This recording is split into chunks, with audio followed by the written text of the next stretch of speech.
Part 5 of JoJo's Bizarre Adventure is universally praised as being one of the better parts of the entire series, I guess you can say. A lot of people adore it for its clever writing, its unique villain, stand fights, characters, character arcs, just a bunch of stuff people generally like about the part. However, I am here to shit on that parade. It is by far the worst part in all of JoJo. Now, before you go all crazy, just hear me out for like, I don't know, 10 seconds. Then you can just stop the video and then comment and say how my opinion is invalid because you enjoyed the part thoroughly, and we'll just have a great old time, right? Okay, let's begin.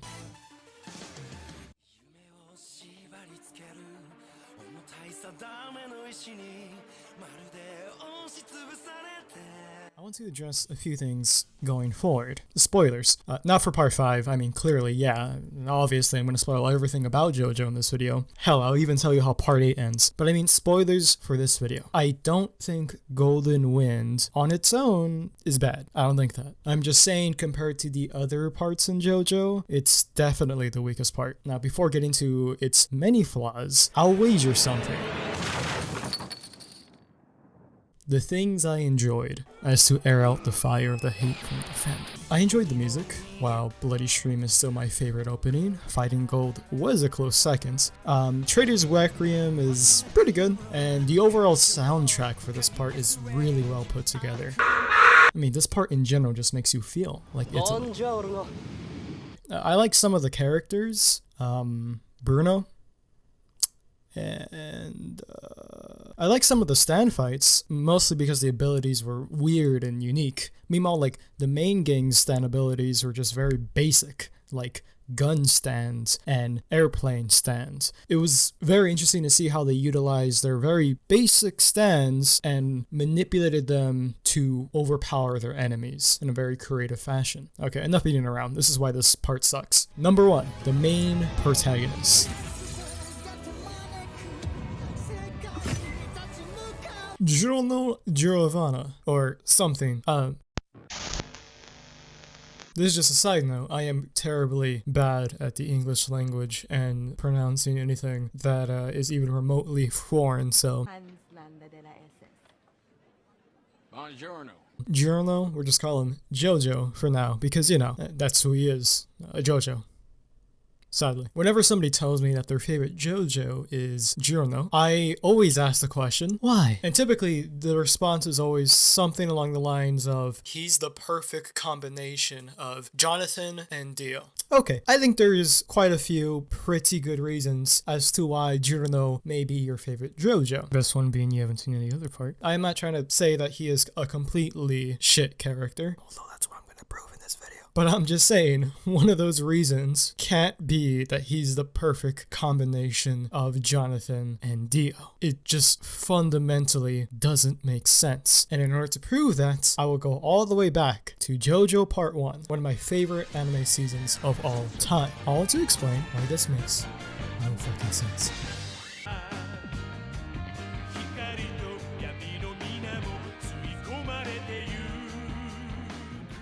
Jonathan and Dio are polar opposites in terms of philosophy. I wouldn't really deem one as the ultimate good or the ultimate bad, as I don't agree with Speedwagon in saying that Dio, no matter what, was basically born to be evil.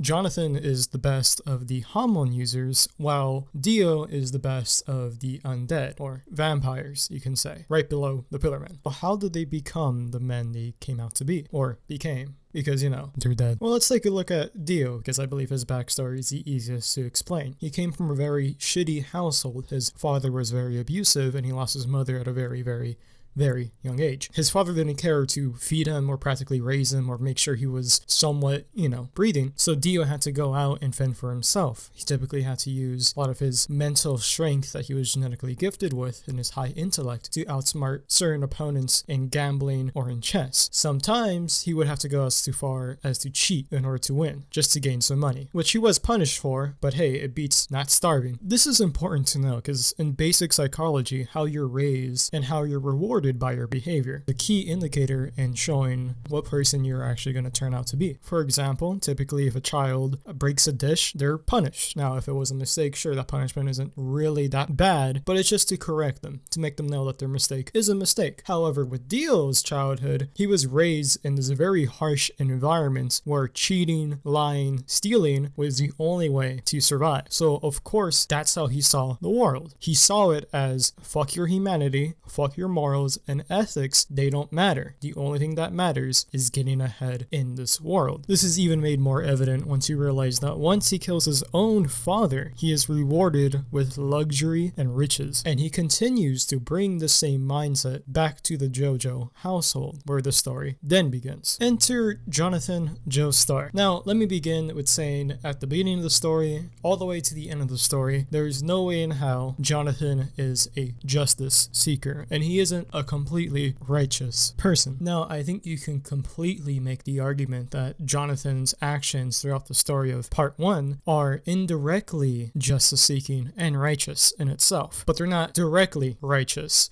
Let me explain. Let's start with Jonathan's origins. Much like Dio, Jonathan had also lost his mother at a very young age, and while his father was nowhere as abusive as Dio's father was, he was still pretty neglectful because of his own pride and own personal emotional trauma with losing his wife. However, opposite to Dio, Jonathan was born into riches, and he didn't really have to fend for himself. His meals were prepared, he lived a very comfortable lifestyle, so he never had to fight for anything really. The only kind of morals or ethics that are pushed by Jonathan's environment is to be a gentleman. This is pushed almost entirely by Jonathan's father. So you put a pretty comfortable lifestyle, no reason to fight for yourself, a father who tells you to be a gentleman at all times and to have an honorable attitude. What kind of person does that make you? A pushover. This is made very clear when you have the polar opposite of Jonathan's environment represented in Dio. These conflicting ideals are actually meshed together and challenged, and it's very interesting to see how it progresses. Both Jonathan and Dio change as people during the course of part 1. The first time Jonathan and Dio actually meet, Dio is first introduced to a life of luxury, and Jonathan is introduced to the first sign of conflict he's ever really had in his life. Jonathan Joestar isn't very social. In fact, he's quite antisocial. He doesn't have any friends besides his own dog. This is quite sad. The reason why he's not really social is because he's not very charismatic. People don't find him as entertaining. They kind of see him as just a regular rich boy, person with no personality, which, I mean, sad, but somewhat true. Dio, on the other hand, is very sociable because he had to use a lot of his charisma during his time in his hellish environment in order to gain the upper hand of other people. Because of his ties with the Jonathan household and his increasingly more powerful title and status, he then realizes the influence he can have on people and begins to toy with other people's emotions, character, in order to gain an advantage. Dio despises Jonathan, and he doesn't just hate Jonathan. He wants to make his life an absolute living hell. Why is this? Well, simply put, Dio feels like he deserved the life Jonathan always had. He sees Jonathan now as a weak pushover, basically. He kicks his own dog right in front of him, and Jonathan just brushes it off with seemingly no consequences for Dio's actions. And he hates this because he had to always strive to be better. He had to lie and cheat and sacrifice his own morality just to get by, while Jonathan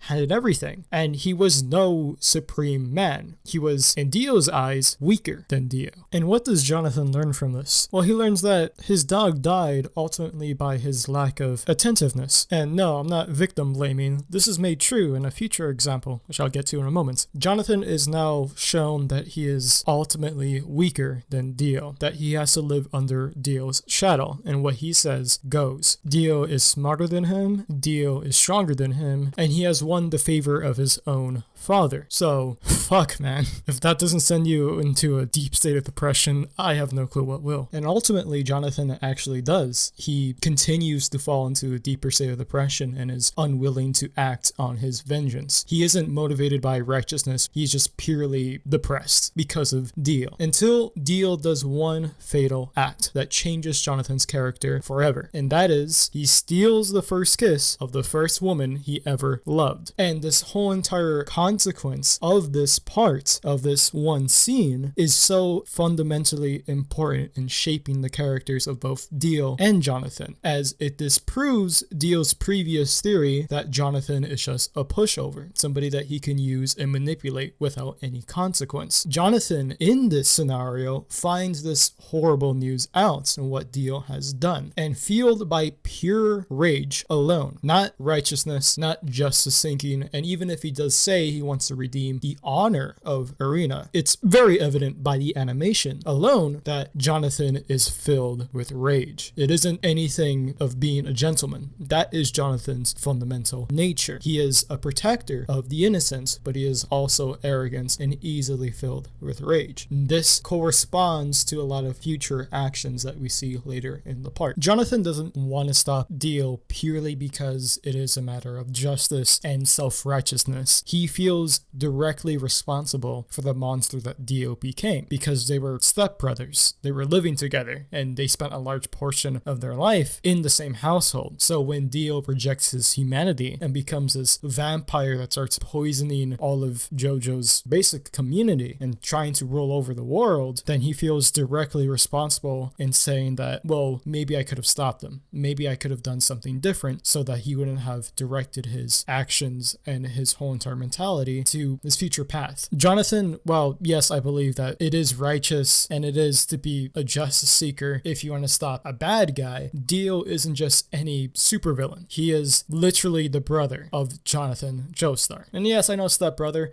but they literally lived together for such a long period of time. They became very, very close, even if it was very surface level on Dio's ends. So Jonathan is in no way a justice seeker. That would make him a superhero of sense, which I think is completely missing the point of his character. Yes, he's honorable and you can say that he's respectable, but he isn't going out of his way to protect the public people or protect the innocents. He is only self-involved in protecting the people that he really genuinely cares about. And that's the beauty of Jonathan Joestar. He's what we can all strive to be if we put in the hard work and are willing to take the risk that he did as well. In fact, Dio notices this at the end of part 1, which makes the ending such a tragedy, because in a really fucked up way, Dio ended up respecting Jonathan Joestar because he realized that he was blessed with riches and higher status automatically. It was unfair to Dio at first, but seeing the change as Jonathan Joestar actually became much more of a dominant force while respecting Dio in combat and not trying to use cheats or tricks or manipulate the situation to his advantage. Similar to Dio, that's when Jonathan Joestar, in Dio's eyes, became the most honorable and respectable man. Perhaps the only honorable and respectable man he saw in the entire world.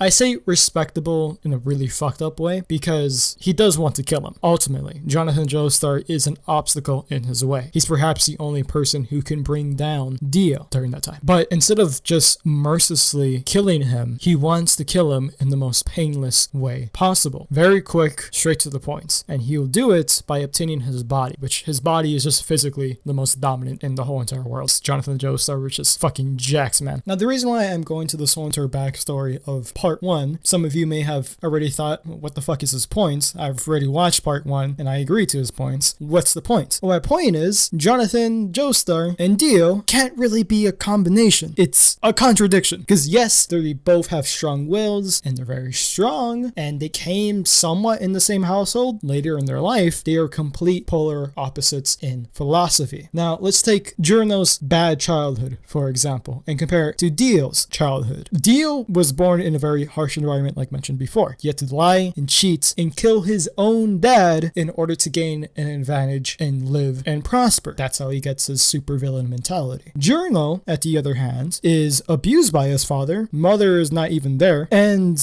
randomly, just complete cosmic coincidence, gangsters are looking for this very prominent other gangster. He decides to save this random gangster. And how he protects him is also pretty coincidental because he develops the first moments of his stand ability, which is golden experience. So first off, alright, this things kind of happen to him and it plays in his favor, but he's not directly choosing to do something to better his life. This whole entire situation in which, yes, he did benefit, and yes, he grows an appreciation to gangsters, it all happened to him at random. Unlike Dio, he wasn't seeking to better his life in a matter of cheating or manipulating the situation. He only did it, who knows, for any reason.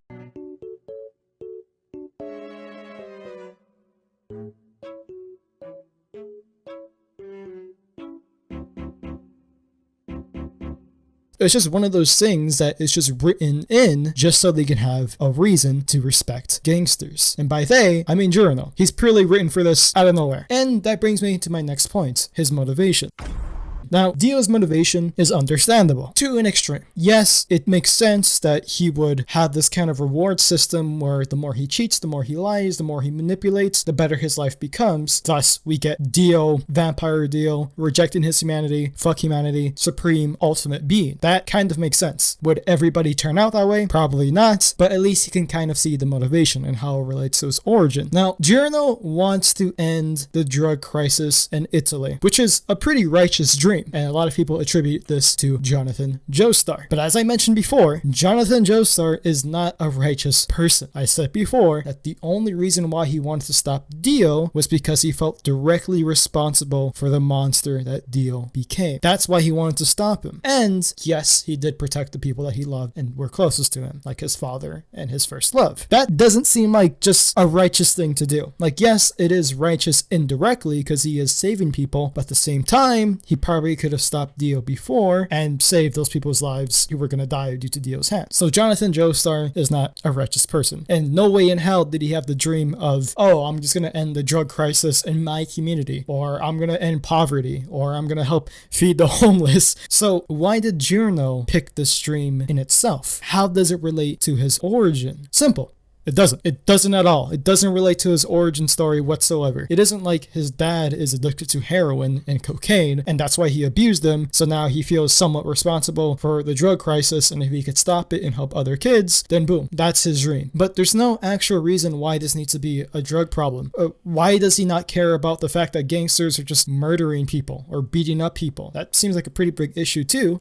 Why doesn't he care about homelessness in his community or poverty? Hell, I'm pretty sure if he tried to help the economic value of Italy, indirectly that would have helped the drug crisis. Just why is it that he wants to stop the sale of drugs? I mean, I personally get it. That's a pretty cool motive to have, but as you, the viewer watching this, I'm pretty sure there's some stuff that you would want to help out too. But to the degree that Giorno goes, where he kills basically anybody in his way that is a somewhat obstacle to his dream, going to that far extent, joining a gang, trying to become the mafia leader, all for this sole objective that doesn't all relate to his origin, it doesn't make sense, which is why the whole entire fight between him and Diavolo feels so empty.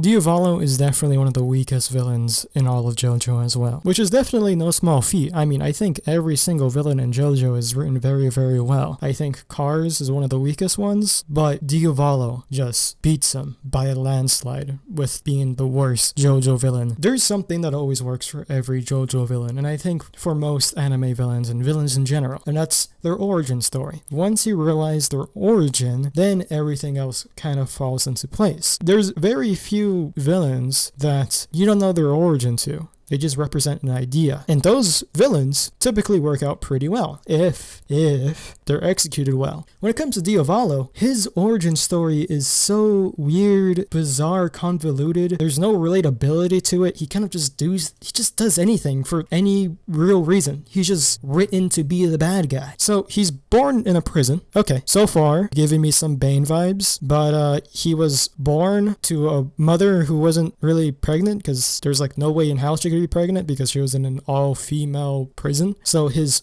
birth is an anomaly. Okay, hopefully they expand on this idea because so far it's not making much sense. And then he gets taken care of by a priest. Who is this priest? Well, by the very little information we're given by him, seems like a decent guy. And then he meets a girl, gets her pregnant, and then kills the priest who took care of him, fed him, basically nurtured him, and then kills his mom when she comes back from prison because he's evil. Get it, guys?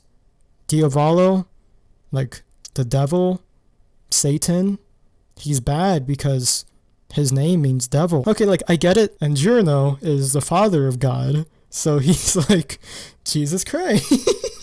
Biblical symbolism. I'm a huge fan of this. I believe that biblical symbolism is something that influences our culture to such a high degree. I think it's very important to talk about. And the thing is, it has been talked about quite a lot. Quite a lot. So if you're going to use religious metaphor or symbolism, you better have something new to say, because trust me, it's been done before. And so far, this whole entire religious symbolism goes nowhere besides Satan is bad and Jesus is good, which...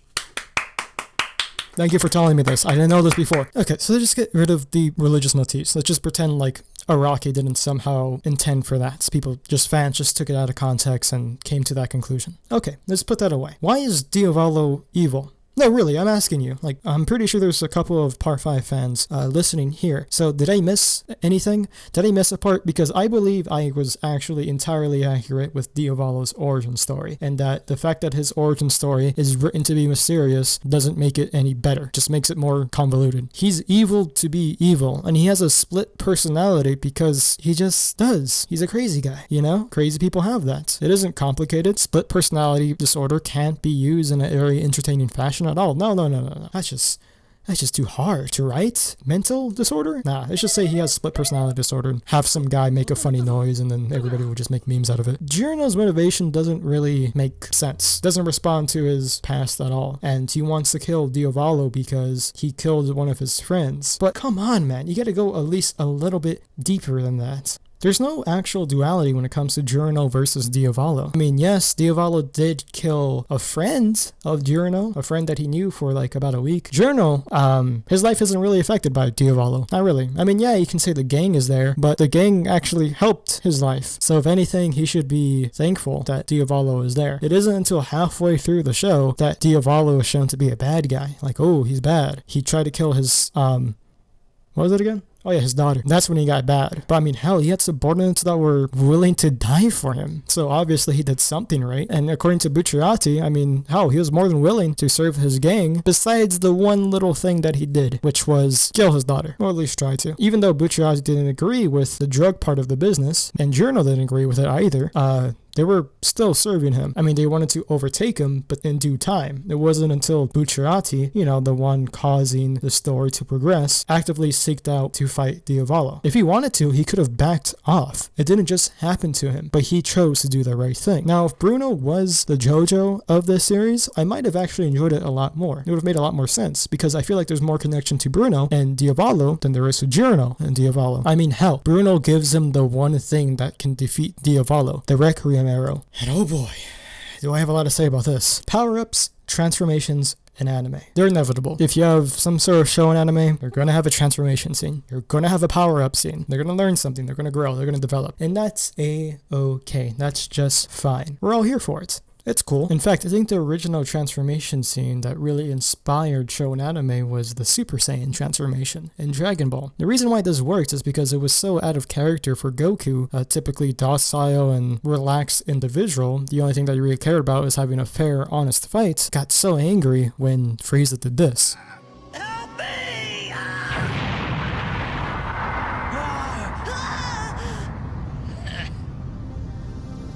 It was so out of character, but yet justified, and that pushed him to the next level of his progression, using anger to his advantage. It was emotional and personal, and it was really well done. And that's just one example. Here's how you don't do a transformation scene. You have a character, develop, get stronger over time, learn to use their magic or power, whatever you gave them, and then the one thing that can defeat the villain is given by the actions of somebody else, and they are handed the position of power just by being friends with them. That's not how you do a transformation. Now, I know people are going to get mad automatically, but let's just be honest. There's a reason why Requiem Arrow only showed up once throughout the whole entire fucking universe of JoJo. And that's because it is so oddly specific, so weird without any rules, really, that it could be written to do anything. Is there a sort of tension when anybody gets a Requiem Arrow? Well, no, because Diavolo gets it automatically. He gets it fucking right away. He is not slacking on that shit. But once he gets it, he's not chosen to get it because the Requiem arrow is intelligence, I guess, and it only chooses certain individuals to wield its power. okay. If this was explained just a tiny bit more, I could probably accept it, but I guess I'll just let it slide for now. So Bruno does everything in his power to stop Diavolo from getting the arrow and passes it on to Girino. In fact, in the afterlife, his metaphysical body carries the arrow to Girino. Like, Girino isn't even trying to actively get at that point. So the arrow decides to give Girino the power. Okay, I guess you can say Girino is worthy of the arrow because he's a pretty decently righteous person. So I guess that makes kind of sense. The arrow only seeks out justice people, righteous people, you know, even though he's a murderer. So he gets the arrow and he says this.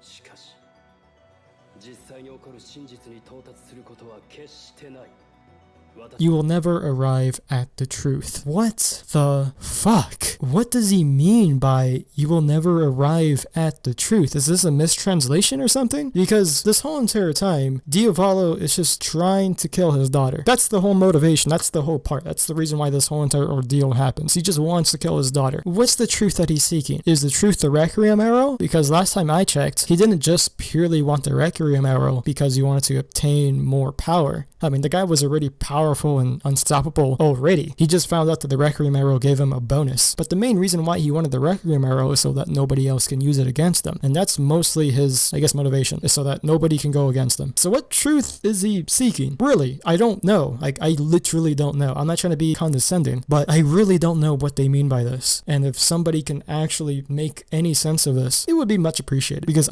this would make more sense if it was fucking Thanos. Like, Thanos believes that his philosophy is right. Like, he really thinks he's a justice, righteous person. So if Girino were to fucking kill him and say, you will never arrive at the truth, yeah, that would be badass, because that makes sense, because he is actively trying to seek out the true nature of what is right. Diavolo isn't. He's okay with being evil. And I get it's a whole entire metaphor for GER's power, which is that basically, no, rivals Jesus, basically. Oh, I get it. It seems so shoehorned in. There's no real introduction to this Requiem arrow. There's no hints to this. In the opening, yes, but if you read the manga, like I did, you wouldn't even know that this Requiem arrow was a concept, really. I mean, you knew the stand arrow was a thing. That's always been there in JoJo, but it's just so shoehorned in towards the ending that once you get it, you're just like, oh, I see. So Girino's gonna get it, because he's the main character. It just seems so lazy. The Requiem arrow was only introduced to defeat Diavolo, and it has such mysterious properties, it isn't even explained by Polnareff of all people. So when anything bizarre happens to the Requiem arrow, like why did it choose Polnareff? Can you die from the Requiem arrow? It makes no real sense. Like, who does it choose? These rules aren't really descriptive, and in fact there's no rules with the Requiem arrow. Does GER go away after you stop using the Requiem arrow, or is it a permanent stance? That question, I had a debate with somebody on that, because I don't know, and the other person didn't know, and we got to come to the conclusion that there is no conclusion. Those are my main flaws with JoJo Part 5. I hope you can see where I'm coming from. Maybe. Who knows? Or maybe you can just give me your own opinion and your own interpretation on how you viewed this part. Because honestly, I think there are a lot of things, a lot of plot points that really destroy this part for me. That just make it so mediocre. Like I said at the beginning, I don't think this part is inherently bad. I think it's still enjoyable, and I can see myself watching it again, and maybe appreciating some aspects that I missed. But these plot lines that are so important to the conclusion of the story, it's still gonna be there, you know? If you watched the whole entire video, thank you. I put a lot of time into this. Too much time. I need sleep. There are many flaws with this anime that I think I addressed in a hopefully comedic, understandable, analytical fashion, and I hope that you enjoyed. Anyway, see ya.